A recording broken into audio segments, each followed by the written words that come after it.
Hello and welcome back to another video. Welcome back to the YouTube channel. Welcome back to what we learned. And this is probably going to be a reoccurring theme, just so I have at least an upload and a stream to do on a Sunday or whenever the day after, wherever we play is going to be.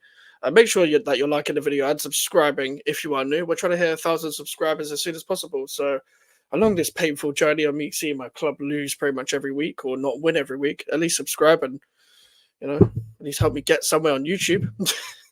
But yeah, big up to everyone that's been supporting us of the recent week, and hopefully this is going to be one of the last times I ever have to talk about this game. But we did this for Fulham, so we're going to do this for Chelsea as well.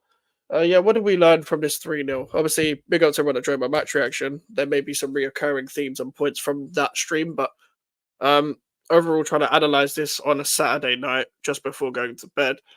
Um, yeah, I'm not in the mood of getting angry all the time. I'm just in the mood of I'm in that stage of last season where I wasn't really angry at the manager or the players anymore. I was more angry at the fact that people were still defending it.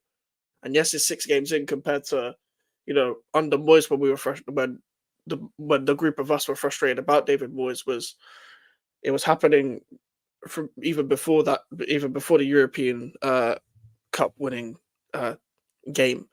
It was happening in that season as well. But within this game, these are my problems. Like, I'm worried that there's some underlying political issues going on. And what I mean is, I'm going to start with Tadibo. If Tadibo doesn't start against Liverpool, and Tadibo doesn't start against Brentford, and then he doesn't start against Ipswich, and we go into the international break and we haven't seen Tadibo at all, then we can be more than worried about whenever Tadibo is going to play another game again. And whether we are scared to not have his appearance thing be triggered, so we play the obligation out.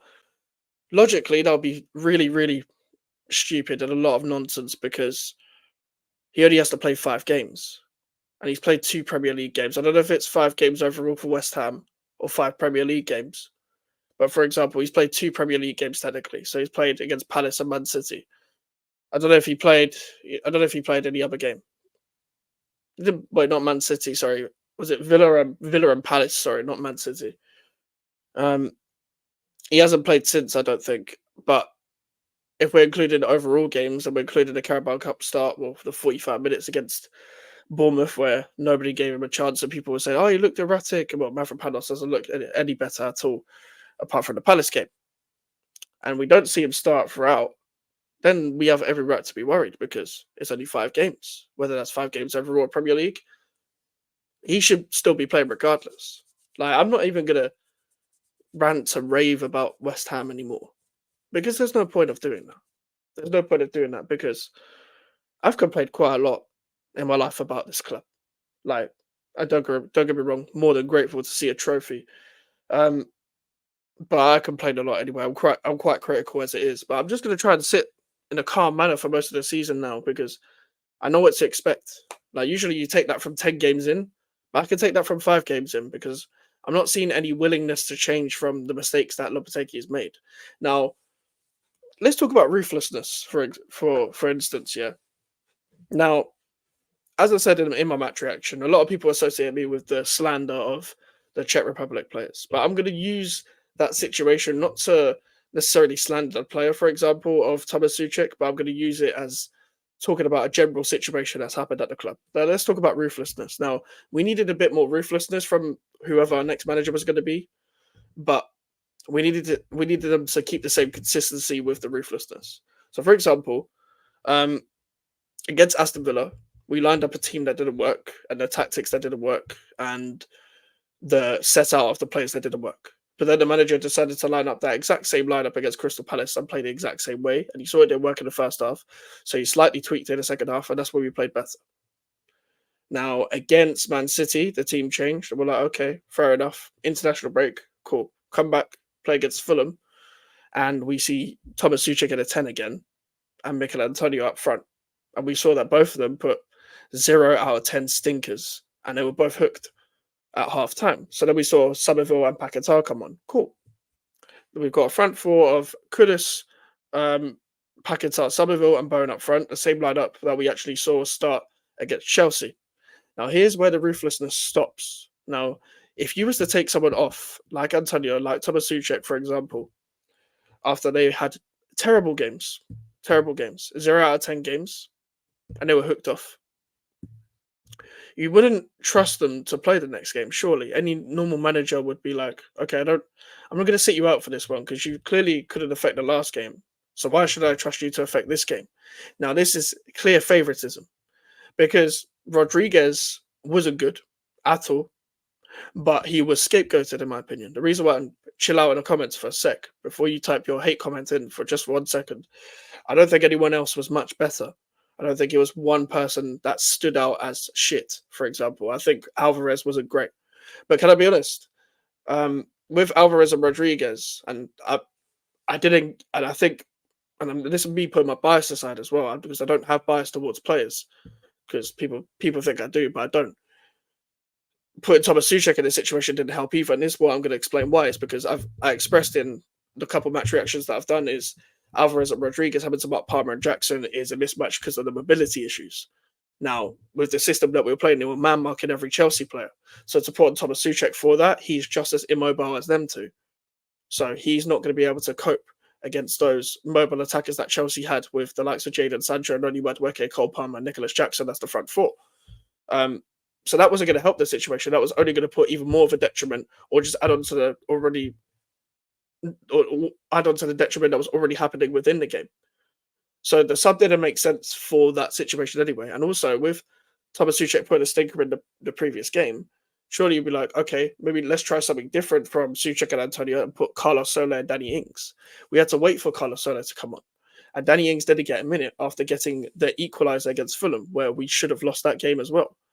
And to put it into context, like that game was terrible in itself, the Fulham game. We were very lucky. We didn't deserve to win that, but we caught them slipping on one opportunity and we scored it.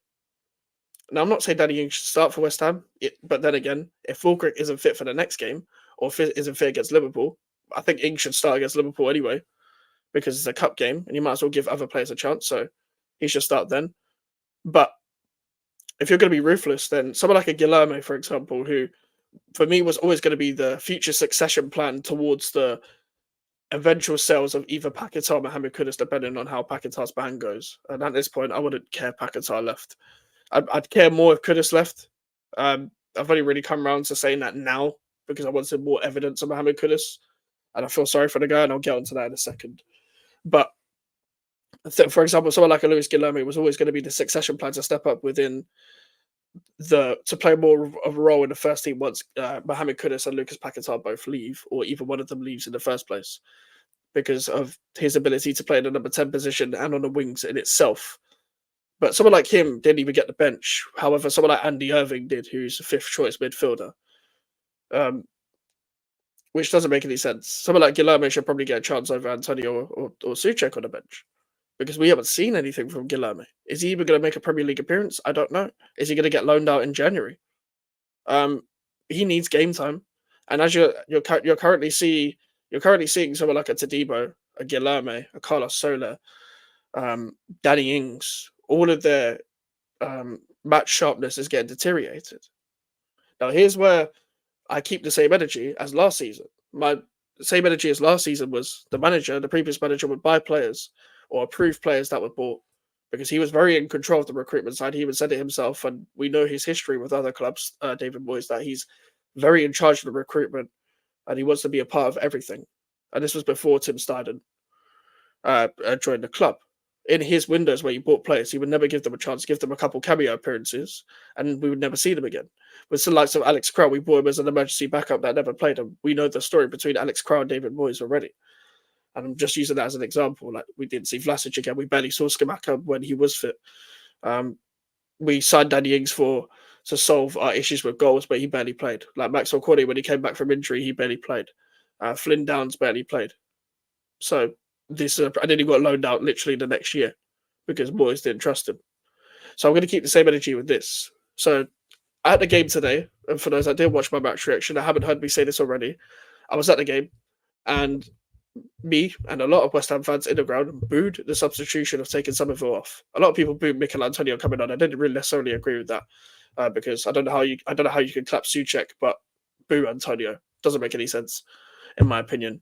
After all that Antonio's done for the club compared to what Souček's done for the club, but they're both cult heroes, and Antonio cemented himself as legend status in my opinion. But I think he's done now with that substitution.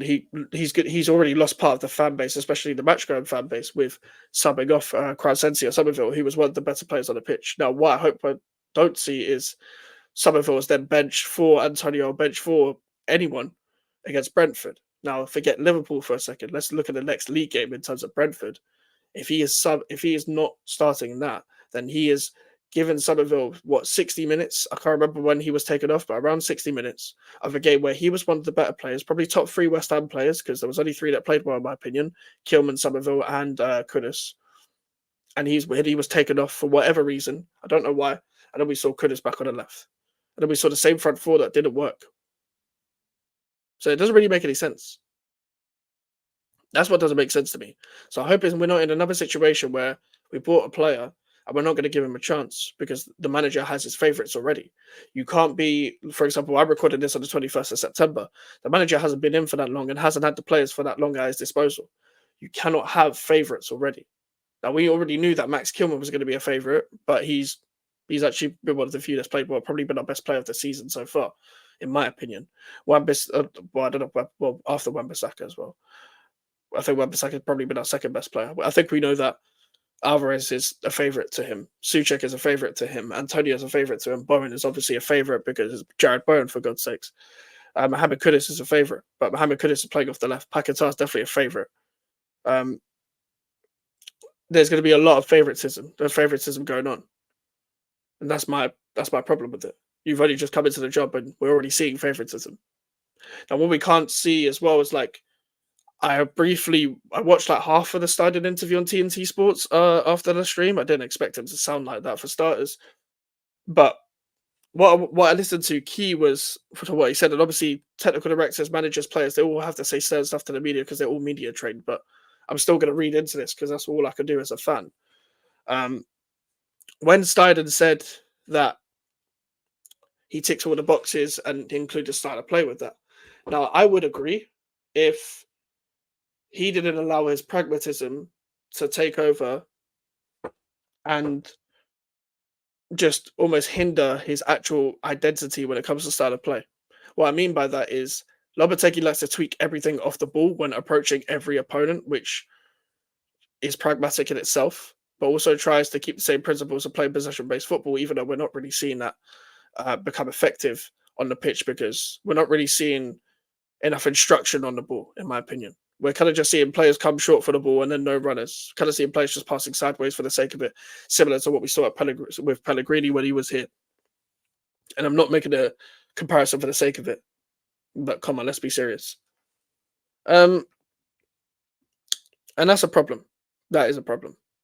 Like, when I read into those words with Steidon, like, fair enough, you have to stand on your decision because the other managers that you wanted weren't available, like the Stuttgart manager and Ruben Amorim as Sporting Lisbon manager, and that broke down in negotiations for whatever reason. Cool, but you're going to have to die on your sword for this. And for context, I'm a big Steidon fan. I think he's done very well in the transfer window, and I don't think it's fair to even be nitpicky within the transfer window because this was a big rebuild anyway.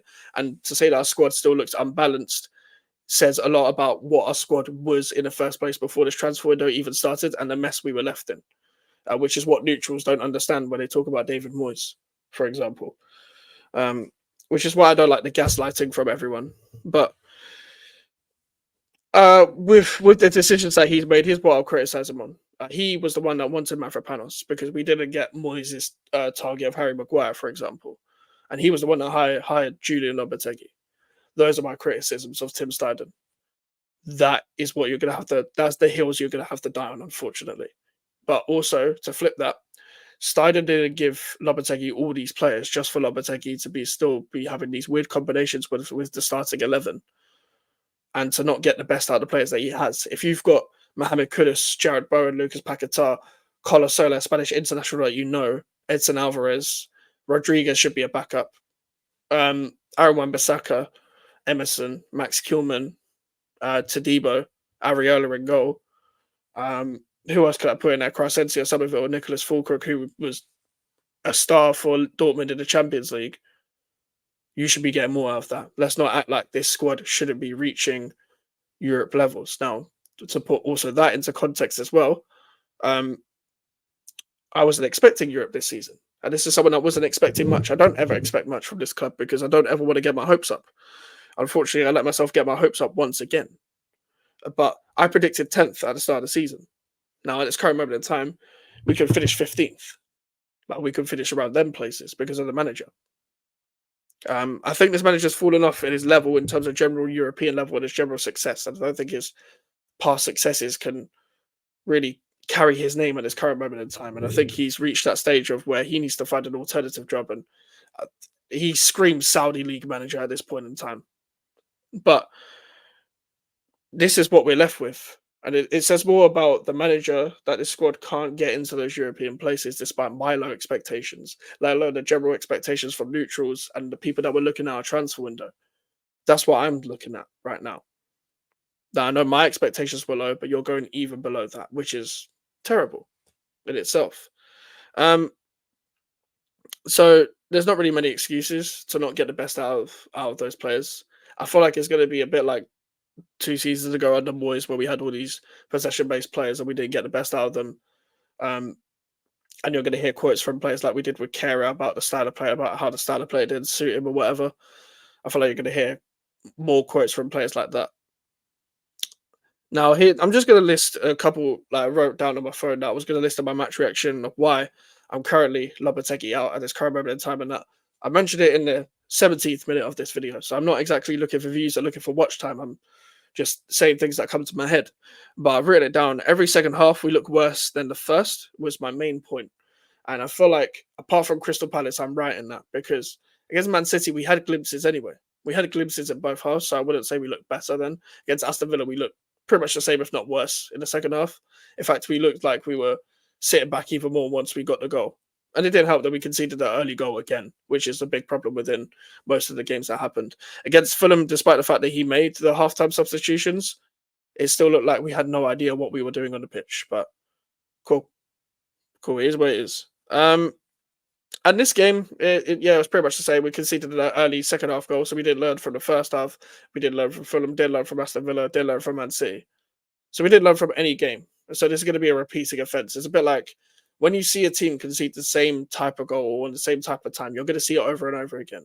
Despite the fact that these guys do training every week, you usually see this every week in, week out. We don't even need to be at Rush Green to even see that. So don't be surprised if against Brentford, against Ipswich. Well, by the way, don't underestimate Ipswich. Their attack is actually decent for a team that's trying to stay up. Schmodix, Jack Clark, Ogbene, and Delap. Those players are still gonna test us, and God forbid Amanda Ambrosia scores against us. So if you see an early goal against Brentford and Ipswich, this is a trait of a Lopetegui West Ham United team at this current moment in time. And this is all down to the mentality of the manager, how he instills it into the players. Because I don't care about the fact that he screams and shouts on the timeline all the time. This guy should be screaming and shouting at himself, because you're the one that sets these teams out. You're the one that approaches games like this. So this is your fault. And I don't even believe in the whole, but the West Ham hierarchy looked very upset at Giulio Lopetegui in the stands. Well, they're going to look upset, aren't they? Because we lost 3-0. Like, what do you expect them to do? Do you expect them to look happy? Like, they're going to look upset anyway. That doesn't say anything about Lopetegui. He's going to stay at this job. He'll still be a West Ham West Ham manager by Monday. He'll probably still be a West Ham manager after this international break, even though we probably think he shouldn't be. Do I think we're going to beat Brentford and Ipswich? No, I don't. I think we'll probably at max draw against Ipswich. We'll lose against Liverpool and Brentford as well, and we'll go into this international break struggling. And then you're looking at the table and you're thinking, well, we're in a relegation battle if we keep this manager. And God forbid, if we do keep this manager beyond that, then we might get relegated. Now, I don't think we will get relegated, but if we keep playing like this, we will get relegated. My second point was the Czech boys. I've talked about that in previous videos, but to be fair, the Czech boys didn't barely played in the Chelsea game, so there's no point talking about that. My third point was attacking football, but no attacks. And what I mean by that is, again, as I said, a lot of sideways passing. And even that, or the attack looks completely isolated. Now, when one player has the ball, 5 players are coming to receive it, and nobody's running it behind. And then one time we do run it behind, we force the pass, then we lose the ball. The keeper or defenders of the opposition team come to collect it, and they regain possession. Kudus on the left. Mohamed Kudus on the left. I've complained about this many times. Better in the middle, better on the right. Play Pakistan Depot, Carlos Soler next to Edson Alvarez and get the ball flowing. If not, then we're not going to see the best of Mohamed Kudus.